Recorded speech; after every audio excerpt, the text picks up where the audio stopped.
It's the Knicks, Jets, etc. podcast with Alex Trataros, John Meleka, and Raisi on the beat. Let's go.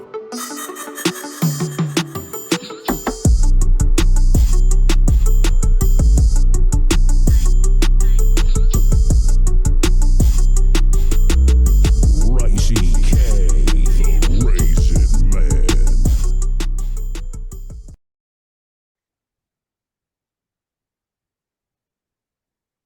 What's good, everyone? Alex Trataros here with another Knicks episode of the Knicks, Jets, etc. podcast. And with me, as always, my buddy, my co-host, pal, the man, the plan, the one and only, John Meleka. We back, baby. We back to talk about the New York Knicks, talk about the week that we just saw previously, preview the upcoming week. We got a little, some stuff to talk about. Quentin Grimes, Cam Reddish, Evan Fournier, Isaiah Hartenstein, Derrick Rose. We got to talk about these lineups, man, because it's a mess. We got to figure it all out. That's what we're here to do. But before we all get into this, make sure to subscribe on the audio listening platform that you listen to the show on. All right, Apple, Spotify, whatever. And if you're watching on YouTube, please make sure to subscribe and hit that thumbs up button because it always is much appreciated and it helps us out, especially if you want to see more of this content. All right, let's get into it. John, how you doing, man? How you feeling today? I'm good, man. Everything's good with me. We got the World Cup in full action. Shout out to USA today, putting down Iran, getting through to the knockout stage versus the Netherlands coming up here. First half ties have been absolutely murdering. Things are looking good right now. With the World Cup, we got our Jets coming strong here. I'm going to Minnesota on Saturday, so that's going to be a really fun one for me and really big game for the Jets. Mike White on the road. And then we have our New York Knicks sitting in mediocre land. Honestly, pissed me off. The two losses which we're about to get into really pissed me off. So I'm glad that they recovered today with a blowout to kind of calm me down. But everything's good with me, man. Feels like Christmas is here in New York City. How you doing? I'm good, bro. It's getting much colder out here, so it is what it is. But we're here to talk about the New York Knicks, man. Jets have been holding it down for a little bit, so I can be happy about that, especially with the Mike White effect. If you haven't checked out the most recent pod, make sure to do so. We go and give the offense all of their praise because it is much deserved. And the defense as well, as always. But New York Knicks, bro. The last couple of games has been infuriating. I was on Knicks Fan TV for both those post games. And I was even frustrated to even have to talk about those games because the Knicks I don't even know what they're doing, bro. I honestly have no idea what they're doing. It is like the offense is there. Obviously, 3-point shooting is not, but the defense has just been lackluster, and it falls on the heels of Julius Randle, RJ Barrett, Isaiah Hartenstein. Like, I get that Mitch was out for part of that, he was coming back from injury. I should say he was coming back from injury and, trying to get himself reacclimated to the entire situation. But still, you're two big dogs that you got out there in Randall and RJ defensively has just been, and for RJ on offense as well, they've been struggling, man. And the team as a whole can't be struggling when your top two guys are just not in it. But thankfully, they defeated the Detroit Pistons. To me, it's like, okay, you bounce back. You blow out a team that this is you're now 3-0 against. You should be beating these guys. They didn't have everybody tonight on the Pistons side. So I would hope so. I would hope, you don't have Cade Cunningham. You don't have Jaden Ivey out there. You're starting Killian Hayes with Bogdanovich is usually in that rotation, but still you don't have your top dogs out there. So I'd hope they would go out there and do their thing. Randall had a really good game tonight, but here's the thing, dude. Lillard isn't playing for Portland. We didn't do our thing. We got killed by Simons and the crew. Memphis doesn't have Jaren Jackson. Doesn't have Desmond Bane. They didn't have Desmond Bane. They still did their thing. So honestly, it was a relief that we killed Detroit in this weird in the middle of this weird homestand where we go to Detroit. They have nobody. We're reeling. Thank God we beat them, man, because this would be a really tough loss for us. So thank God we don't have to think about that. The Portland game went to overtime. We should have won it. It was a frustrating loss, but it wasn't a huge deal. It was overtime. I was really more frustrated with Memphis, even though Memphis is one of the best teams in the league. We had the game. And when you say you don't know what's wrong with this team, it's just we're kind of playing whack-a-mole right now. Like RJ finally getting it back together on the offense, but then they're still struggling they're really struggling on defense. Like bottom 5 in the league in defense. So like that's a whack-a-mole. Mitch Robinson's back, but now they're playing Hartenstein a lot because Mitch has limited minutes. For some reason, they don't want to play Sims. Hartenstein stinks, man. He just stinks. You were saying how he needs to be in an offense with like with an offensive coach, with an offensive coordinator type, because that's what's going to get him sets. We don't have that. We're not going to have that. We don't have that. So just move him. Tibbs needs a defensive center. Play Sims. Play Mitch if he's healthy and play Sims. So I'm frustrated about that. I'm frustrated about the defense in general. If that's why we're not playing Evan Fournier, then like something also has to give. You know what I mean? Like we're not playing Evan Fournier because he stinks on defense, but we stink on defense. You know what I mean? So like I don't know. That's what's frustrating about the Knicks. But today was great. I mean, Randall's been playing amazing. We've been kind of not talking about that at all, and the conversation is starting to become, in order for the Knicks to move on, they have to choose between Randall and RJ. And I have a feeling I'm going to ruffle some feathers in that conversation. I feel like I'm not going to be in the majority there at all.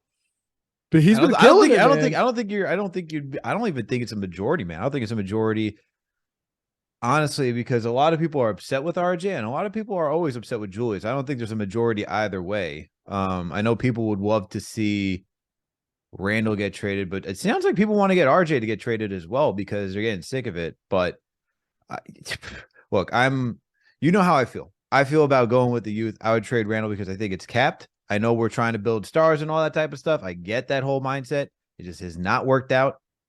This front office had the prime opportunity with Donovan Mitchell, CAA, all the connections that we could all go through, and they couldn't land it.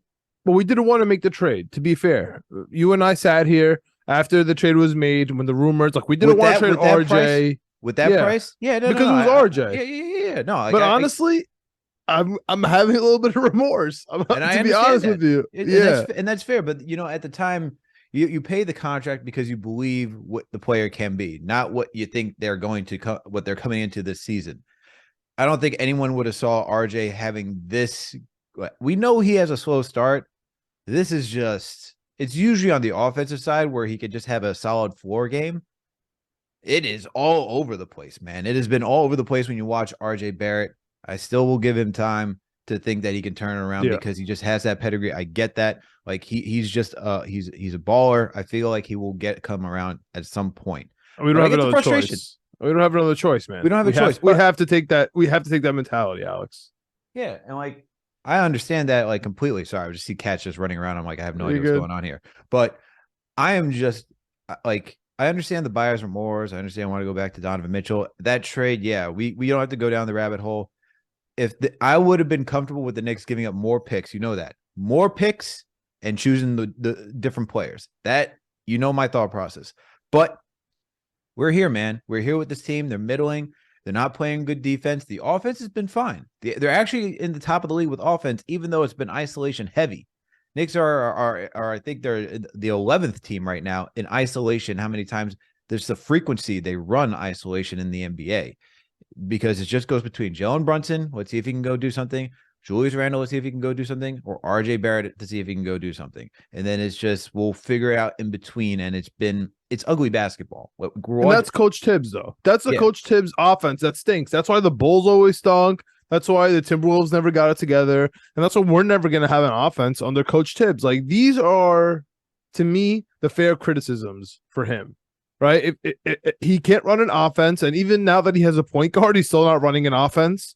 So now that's an X for me. That now there's an issue. Second of all, the defense is top is bottom 5 in the league, man. and you're the defensive coach. So what are we talking about? And third of all, you're really annoying me with these rotations now. Like Hartenstein stinks, bro, and you're a defensive coach. Why aren't you just starting Sims? Him getting 3 dunks in a minute, I don't care that it was garbage time. It was unbelievable, dude. Like he's such a beast. He has all this energy. Give Hartenstein the Sims minutes, dude. Give Hartenstein the Sims minutes. Like let Sims fall on his face. Like let him get the 3 fouls in 1 minute and have him sit out, and then put Hartenstein back in. And now you're at plan 2B. You know what I'm trying to say? I said this on Knicks Fan TV after the post game against who was the Memphis Grizzlies. Trade Hardenstein, man. December 15th can't come fast enough because he doesn't fit this team. You mentioned what I said on the last pod. Doesn't fit this team. We see Jericho Sims. He's starting to show some defensive effort. We saw it towards the end of last season too. You got to give this guy an opportunity. We already signed him for 3 years too, right? If you're going to have him, might as well utilize him while he's still here. Let's not waste another year of seeing what we could have had with another player after you just extended him, because now that he was been signed, he can go be an unrestricted free agent. There's no restricted free agency with Jericho Sims, right? Play him. Let's see what we got there. Trade Hartenstein. It was a nice thought. It was a nice concept. We were all hyped about it. Guy give effort. Floater.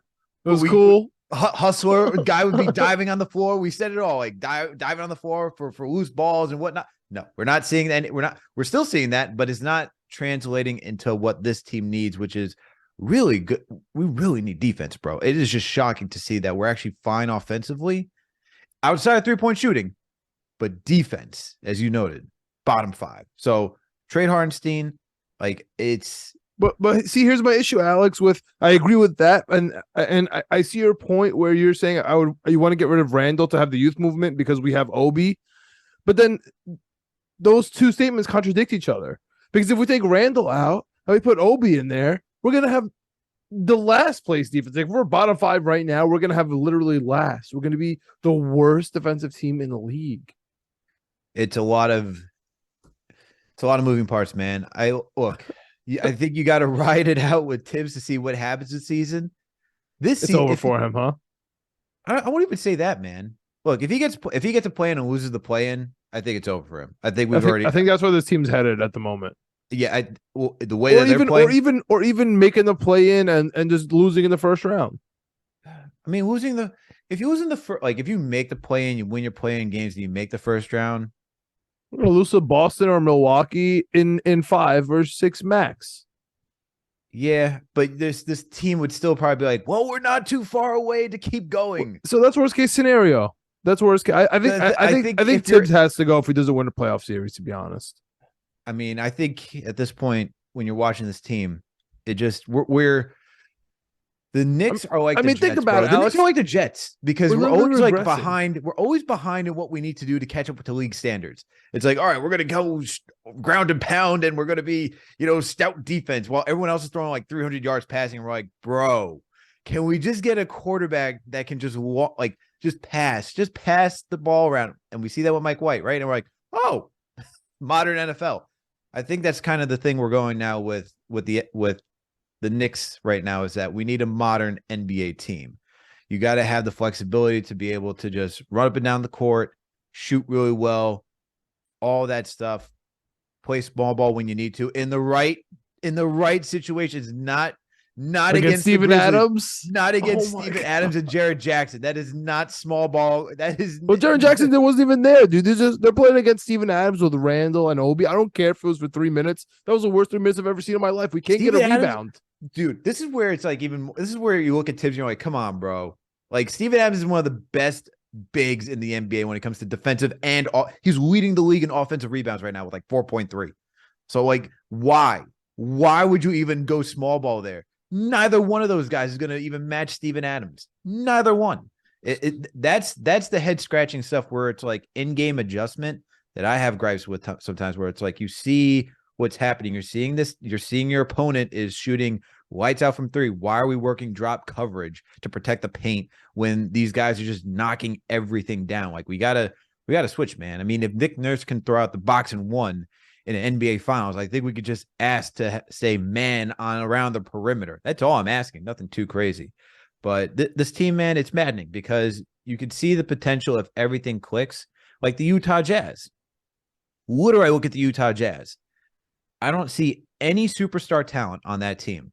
I see a bunch of good role players, maybe fringe the way they play, all-stars. Does not mean they're going to be all NBA or anything like that, or these grandiose like superstar players down the line. Like Lauri Markkanen's playing like fringe all-star right now. And I can look at that and say the Knicks could legitimately do something like that. Like what they're doing, we're not too far removed from. That's just buying into some good team basketball and having a good foundation of how to play offense. Like you just watch them share the rock, pass. We watch against the Memphis Grizzlies. I was shocked to even see that we had 30 assists. I was shocked. What do we have 30 assists as a team? I was like, when's the last time we actually had 30 assists as a team? That was bonkers. Because we're not that team where like I know Brunson does a lot of facilitating, and Randall can get his numbers too, but we're not really like that. You know what I mean? And a lot of scoring, bro. Brunson's been dropping 30 every game, it feels like. And when he does it, Randall kind of fills in the gap. But just the last note on Tibbs and why he's really starting to annoy me. And when I think about it, there is a regression, man.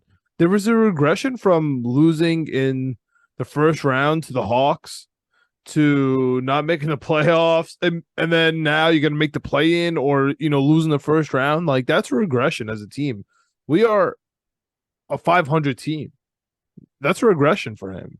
I don't think he's going to make it past this year. I think this is the last year for him. That's why we're kind of seeing all these wacky rotations right now. I think we're going to see some trades at the deadline for some desperation for Tibbs, see if he can kind of get it together. And I mean, last year we played better in the second half, remember, but we just weren't winning games. I think we could still pull together in the second half of the season, hopefully, if we make some moves here. But it's got to start now. IQ's got to play more. I mean, today he played a bunch, and then there's some criticism that he played too much, maybe, because he came back in there at the end. Derrick Rose. Yeah. So we were blowing out the Pistons, man. Like, come on now. We could get some Deuce McBride minutes. I know IQ doesn't have to play there, but IQ needs to get his shine. He is. We talked about Sims over Hartenstein, and I know we have to talk about Reddish versus Grimes, man. And I hate even putting it that way, but that's the way Knicks Land likes to put it, is that it's Grimes versus Reddish or Reddish versus Grimes. Well, it's Tibbs, bro. It's not us. It's Tibbs, because they are literally subbing only for each other, and it's stingy minutes. So it's not really us. It's just what we're seeing. And this is where I keep saying, like, just peel it back, man. Because, like, what do we have? Grimes had a really good game tonight. I hope this is just him finally getting into his groove, because we're going to need him tomorrow against the Milwaukee Bucks. Yeah, and let's not forget, when he first got his start, it was against the Milwaukee Bucks, and he did really well. But I've been asking for this lineup, and it's, can I get Cam and Grimes? It doesn't have to be starting. I just need Cam and Grimes on the court at the same time, because depending on the matchup, I cannot trust RJ right now to defend. I really can't. And I get that you need RJ. He's part of your big three. You're going to need offense from him. But there has to be some overlap where you get Cam and Grimes. And we got some of that during Memphis. We did. Even in the closing minutes, we got some of that. And we got some of it in the third quarter. But we need more of it, because out of the guys that Tom Thibodeau is going to use in that 10-man rotation, I look at IQ, Grimes, Reddish as your best perimeter defenders. That is easily the best. Your top three right there. There's no way, if you're watching this Knicks team, that you can go at any point without having one or even two defenders, depending on the matchup, that are good at guarding the perimeter. You just need it. You absolutely need it. People are just launching too many threes at us. Too many. And they're getting the boards too, Alex. If they miss, they get the boards. Because we cannot grab a rebound. I'm so sick of this play small garbage. We can't grab a damn rebound, man. Like I said, man, I'm fine with it. It all depends when. It's not against Steven Adams. It's better when you play against, the Philadelphia 76ers, and they're like, oh, no. Without Embiid. Sure. Let's go. Yeah. That's when you do that. Not against Memphis, I guess if Giannis is playing the center and you want to match them, but Dude, we can't be doing that against There's Milwaukee. no way in hell do I want to see Obi and Randall going against Brooke and Giannis tomorrow. That sounds terrifying. Like why would he even try that? You know what I mean? Like that. No, Thank thank God. you. No, thank you. But yeah, man. I mean, I look at it as we need both of them. They're both have been playing so well defensively, and both of them are good on offense. Like we just saw Grimes go off tonight. We know what Cam can do once he gets into the groove. He's a rhythm type player. He needs to just see one basket fall, and then he can start going. He can starting to get more and more afterwards. And I think for having both of those guys who they both offer aspects that we don't really have. Like Grimes is a true 3-and-D guy, but he also is a really good playmaker. Every time he drives, there is nobody outside of Brunson that I see finding easy dump off passes into the paint to a center than Quentin Grimes. So you need him not only for his 3-point shooting, his defense, but his ability to drive, cut off ball relentlessly, get you the dump off pass when he cuts, and make those quick type of decisions. And he's also a connector because when you pass to him, he's like, oh no, I don't have to just take the shot. There's another guy in the corner or somewhere else at the top of the key or somewhere at the top of the arc that I can just pass to because they have a better shot than I do. He's not thinking for himself. He's thinking for the team, and we need somebody like that. And then when you look at Cam, it's the same thing. Defense, he can shoot the 3 once he gets going, but the way he can attack the rim, dude, and just sidestep guys, Euro step, and just finish around the rim with his length, we don't have any player like that. So you got to be able to get both of them on the floor at the same time. And I feel like both of them would complement each other too in those minutes if you just overlap them. That's just stuff that, like, if I'm the head coach and I'm like, oh man, I'm struggling on defense, why don't I get both of these guys on the floor at the same time? Let's just pull Cam out. And if you want to actually say, and we've seen Tibbs do this, where you see Randall with the second unit, there you go. Yeah. I mean, dude, I agree with what you're saying, and the answer is why can't you just play them together? Like if that's the case with both of those players, they complement each other fine. Like Brunson and Grimes is great, and then why can't you just put Cam Reddish in for RJ Barrett? I'm not saying start him. I'm just saying he doesn't have to play 38 minutes a game. Like I don't understand, especially if he's bricking it up. Like he can't be going 5 for 20 and he's still playing. Just put Cam Reddish in for him and have him play with Grimes and Brunson, especially if you have nothing to lose, Tibbs. If you have nothing to lose, man. You leave Randall out there, put a center. If Mitch is hurt, if Mitch has foul trouble, put Sims. If Sims has foul trouble, if Sims is hurt, put your boy Hartenstein in and let it rock. Your boy Hartenstein. I think Tibbs is like, I think Tibbs playing him just because he was signing. It's like, we got to wait until the 15th. We cannot bench another guy. I think the front office is like, yo. We messed up the Fournier signing. Don't show that we messed up twice now. Well, if that's the case, then they're really showing off Randall. Randall's been looking good, and maybe everyone will get their wish then.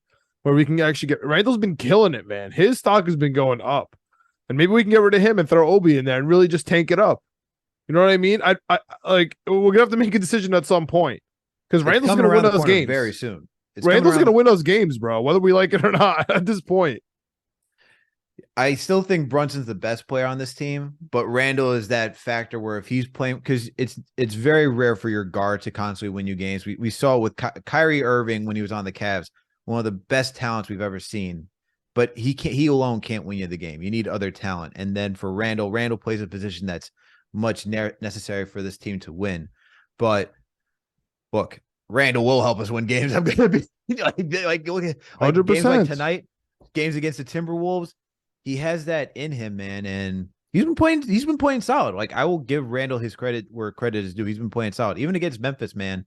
I wish he was actually more physical and worked in the paint, but still he got 14 points, got you 8 assists, 10, I think it was 10, 11 rebounds, got you, I think it was 11 rebounds. And I look at that stat line, and even though it wasn't eye-popping, I was like, oh, okay, you got to the line too. You do what you were supposed to do. You play within your role. I just wish you were a little bit more active in the paint. Defensively, he had some lapses, but I still thought he played well, and he played within himself, right? It's like what we asked for Mike White, like what we like about Mike White. Mike who? Mike White. It's like it's what Mike White does so well is that he knows his limitations, and I thought for that night, Randall knew his limitations and played with it, what the defense gave him. that's the type of stuff where you're like, okay, I can get behind that. I can actually get behind a player who does that type of stuff. But the question comes down to like the direction of this team, and I think, John, when you say that, I look at December 15th as a big key date because you have Isaiah Hartenstein, who's not fitting in here. You have Evan Fournier, who's on your bench. Derrick Rose, although I think Derrick Rose should stay because we need a veteran and we need somebody who can attack the paint. Everyone's ready to get rid of Derrick Rose because it's like I am one for like saying, yes, play the kids. You still need a point guard. All right. Yeah. You still need a point IQ can guard. do it. Yeah, he can. He can. I think if you give him enough minutes and he gets into rhythm, sure. I think it'll be very rocky at first, but yeah, I agree with that. But if that's the 15th, man, that's what happens because now it's just opens up everyone who's signed, who are you trading, figuring it out. You know how I feel about Hartenstein. I'm trading Hartenstein. I'm trading Fournier. If I gotta trade Derrick Rose, wow, you don't care about Evan Fournier and his children, man. Damn. wow. Damn, Alex. Well, why you talk about that since you've been talking to me about that podcast? Because I think people hear that and they don't know what you're referencing.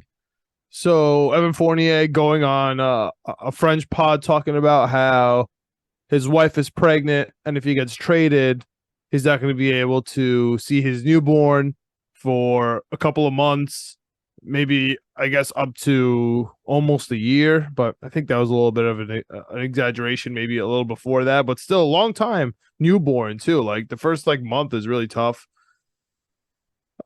At what point do the Knicks, stop being friendly with Fournier, or does Fournier ask for a buyout and save the Knicks money if we can get a trade for him? You know what I mean? Like something has to work out there. But I wonder if that's why the Knicks haven't moved him. Like we're actually just helping him out. I mean, you could also help him out by moving him to Brooklyn. I mean, if they want him, I think they need shooting. We'll see. I love that kid Wannabe. And it has nothing to do with the fact that he's identical to Jim Halpert from The Office and the Asian Jim Halpert that looked exactly like Jim Halpert. Oh, it's so funny. He plays really well. I really like that kid. He'd be a nice addition to the Knicks. Anyway, we got a 4-game home stretch here. We talked about the Milwaukee Bucks. And then and that's on a back-to-back, right? So we're in Detroit today. We won by 30. That's why I have no idea why we're putting IQ in the fourth quarter, because we have back-to-back at home now versus Milwaukee. Bro, best team in the East. It's not even just IQ. It's not even just Derrick Rose. I mean, Randall played 31 minutes. You get. It's like, why? You just allowed. You gotta stay warm, bro. You gotta stay warm. It's cold out here. Good gracious, man! Like, so we got Milwaukee. We got Milwaukee on the back-to-back, and then we have Thursday, Friday off. Then we have another back-to-back, man. We got Dallas doing the schedule, and then a little cherry on top with Atlanta coming in on a Wednesday on a primetime ESPN game on D-Day, December 7th. Oh man, it's gonna be a rough matchup, man. This is a rough week. I don't know. I don't even know what to think about this week, man. Because we need some wins. We need some wins, but it's a rough schedule. That this is another, we talked about the West Coast trip and it being difficult. They surprised us. Could the Knicks surprise us again this week? Could we get 2-2? Is that a surprise? 2-2 for me this week. I'm going 2-2 as well. Is that a surprise though? No, and here's why. Because Dallas is struggling.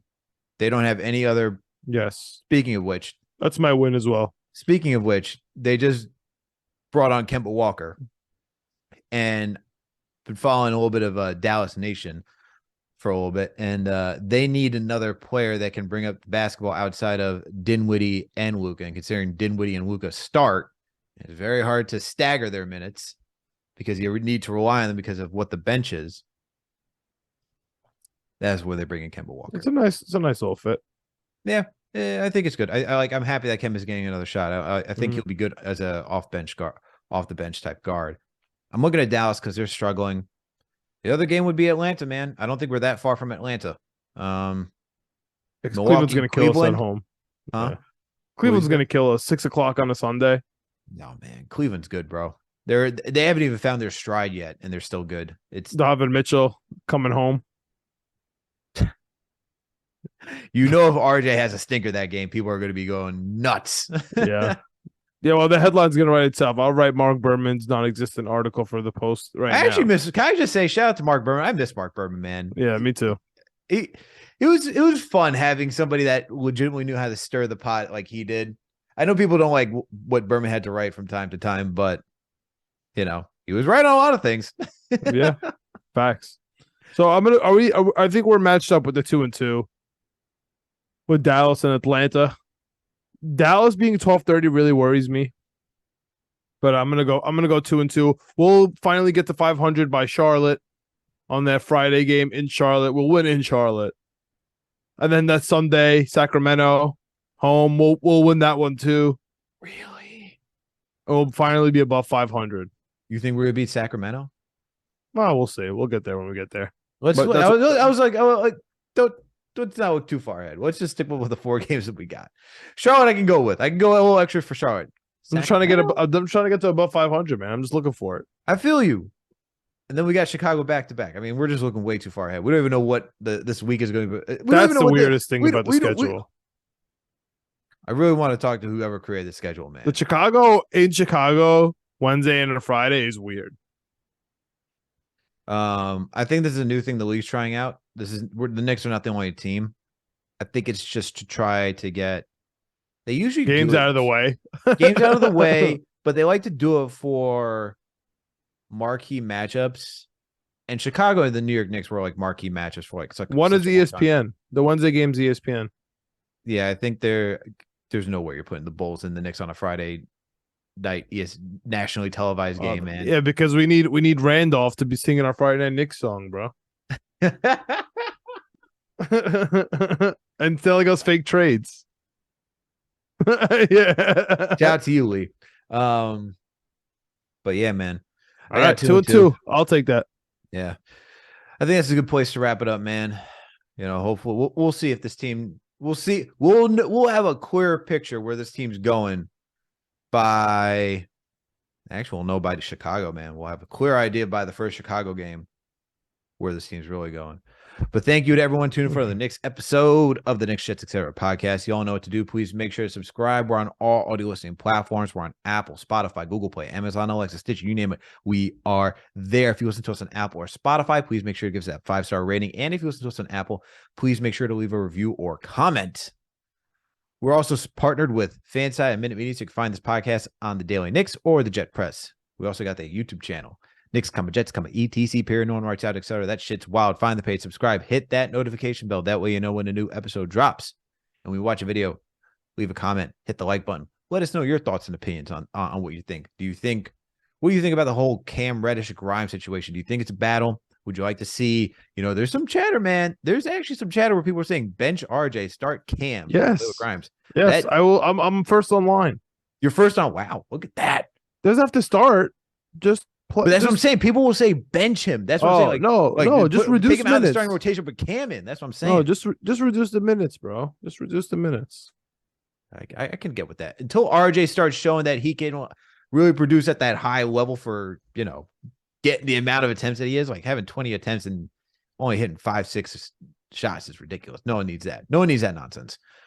But let us know your thoughts and opinions. Who do you think should be traded? Do you think the Knicks should continue to try to build? Do you think the Knicks should go in that youth direction? Let us know your thoughts. And while you're also at this YouTube channel, we got another podcast, Winning Picks Weekly. John, video producer Greg, and our guy and coach Chip Murphy. These guys go through every single sport possible. It's college football season, NFL. These guys are doing a bang up job. Woo! College football's almost over. So sad. It's so sad, but John's been killing it. Chip's been killing it. Greg's been killing it. You guys have been doing a great job. Like I said, I cannot wait. Because I know I'll have the intel. Massachusetts, they legalize it. Just got to wait, man. Wait. Probably around Super Bowl is when we get it. I'm going to be like, yo, let's try this out. But make sure to bet responsibly. Dangerous day. Make sure to bet responsibly. And then last and certainly not least, please make sure to follow us on all social media platforms. We're on Facebook, Twitter, Instagram, TikTok, you name it. We are there. Thank you, everyone, for tuning in for the next episode of the Knicks, Jets, Etc. podcast. We out. USA better be Holland. Let's go Knicks, baby.